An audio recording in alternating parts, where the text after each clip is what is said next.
Congress సర్కార్పై fire అయ్యారు MP Arvind. Congress ప్రభుత్వానికి administration మీద పట్టు లేదంటూ విమర్శించారు. ధాన్యం కొనుగోళ్లలో తీవ్రస్థాయిలో జాప్యం జరుగుతుంటే ప్రభుత్వం ఏం చేస్తుందని ప్రశ్నించారు.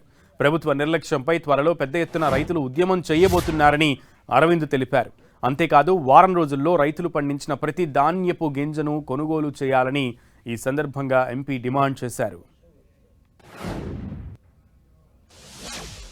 రేవంత్ పార్టీని కాంగ్రెస్ పార్టీని ప్రజలు ఓడిద్దామని నిర్ణయం చేసుకున్నారు. ఈ ప్రభుత్వంలో ఏది కూడా కంట్రోల్ లేదు. వీళ్ళకి అడ్మినిస్ట్రేషన్ మీద పట్టు లేదు.